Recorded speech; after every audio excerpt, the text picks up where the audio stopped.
Je vais vous faire un discours maintenant qui s'intitule « Ingrédients indispensables à la confection d'un bon blasphème ». D'abord,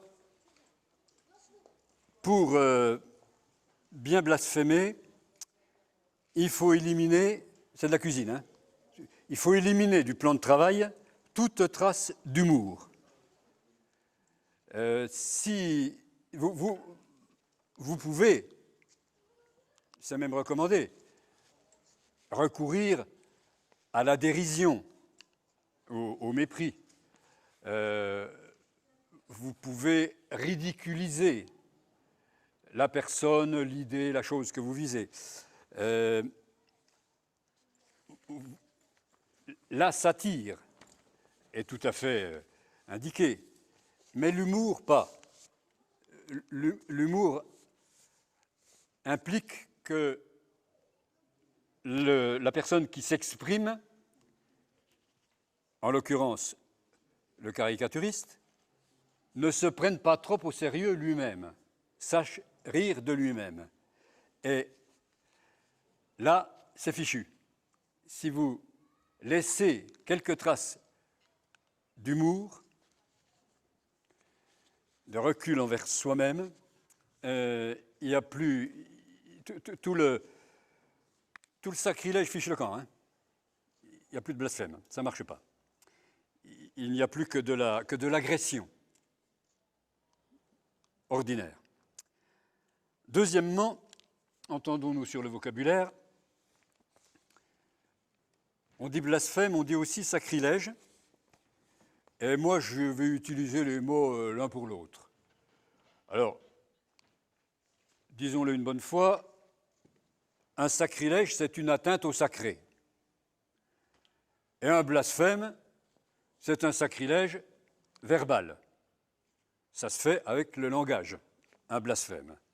Il paraît que ça a donné, d'ailleurs, en parallèle à blasphème, le mot blâme, le verbe blâmer dans la langue française.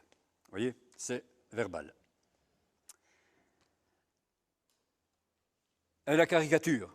La caricature, c'est une forme de représentation, particulièrement dessinée, qui charge le trait. Si je comprends bien, caricature, ça veut dire charge en italien. Ça va jusqu'à présent? Ça va jusqu'au fond? Alors, pour qu'il y ait blasphème, il faut un terrain. Pour qu'il y ait blasphème, il faut du sacré. Un personnage, un objet, un lieu sacré. Je vous ai fait un personnage sacré. La dame, vous pouvez remarquer que je l'ai faite à genoux pour une raison tout simplement matérielle, c'est que je n'avais pas la place pour mettre les pattes. Hein. Si je voulais que vous la voyiez jusqu'au fond, il valait mieux que je la mette comme ça. Voilà.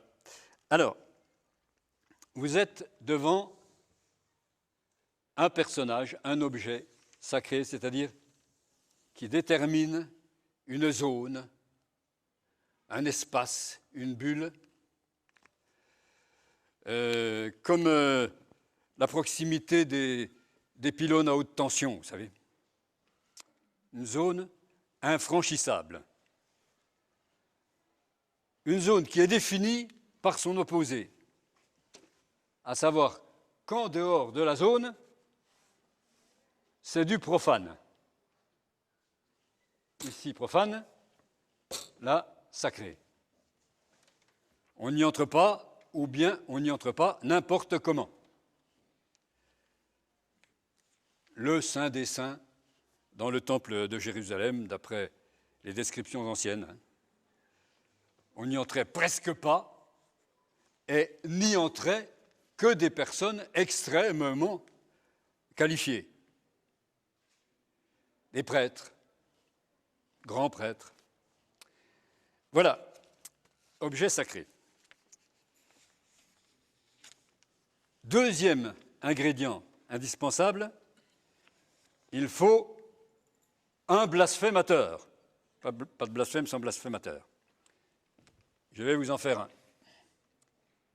Il faut le personnage qui dit la chose ou fait le geste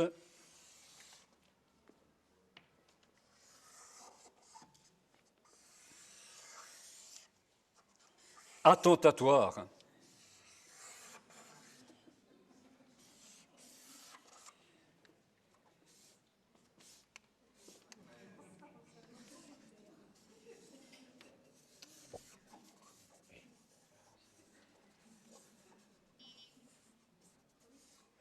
Je ne sais pas si vous voyez de quoi il s'agit.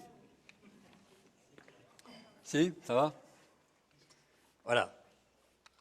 Le gros dégoûtant qui agresse le sacré, qui le pollue, qui le, on dit, profane.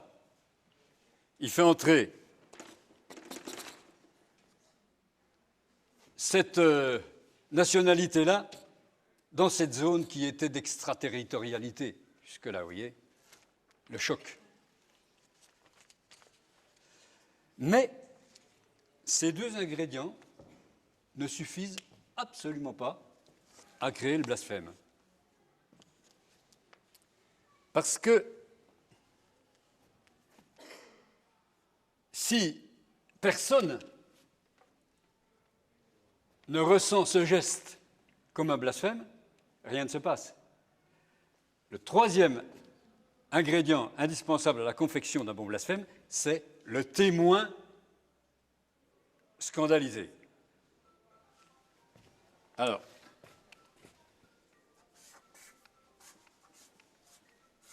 je vous fais un témoin choqué.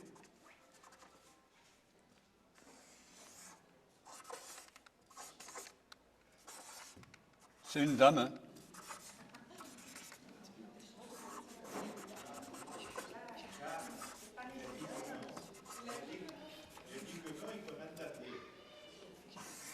Qu'est-ce que j'ai dit?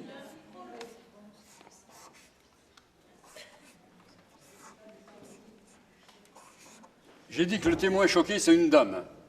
Les dames se prêtent bien à ce genre de rôle. Vous ne l'aviez pas entendu? Alors voilà, c'est une... Vous voyez bien quoi? C'est une croyante, sincère, qui est témoin de l'acte immonde auquel nous-mêmes venons d'assister. Vous voyez, elle était venue fleurir l'objet sacré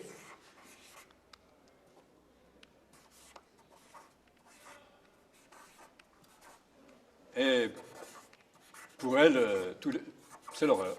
Tout s'effondre.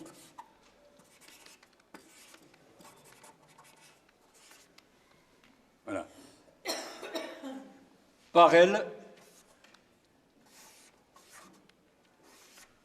le scandale fait scandale. Oui, mais vous avez raté votre coup parce que la tête de Méduse et le blasphémateur est pétrifié. Ah oui, c'est vrai que je n'ai pas fini le blasphémateur.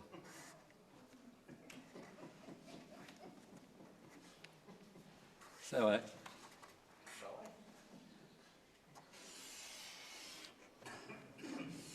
Si j'ai le temps tout à l'heure, je vous ferai des bretelles. La prochaine fois, je vous ferai quelqu'un qui fait à peu près la même chose dans une Bible. On verra si ça passe aussi facilement en paroisse. Parce que, évidemment, si la passante avait été protestante, il n'y aurait pas eu blasphème. Le scandale, l'horreur ne se serait pas produite, ne se serait pas répandue avec une telle Il faut ces trois éléments pour que le blasphème soit constitué. Du sacré, un profanateur est quelqu'un pour qui le sacré est sacré. 3 personnages, ça ne veut pas forcément dire 3 personnes ou 3 groupes. Hein. On peut, quand on est très dérangé, jouer les 3 rôles à soi tout seul. Hein. On peut blasphémer sa propre religion, ses propres convictions. Mais il faut ces 3 éléments. Le témoin, pour qui le sacré existe, est absolument indispensable, constitutif du phénomène blasphème. Voilà les ingrédients indispensables à la constitution d'un bon blasphème, d'après Molina.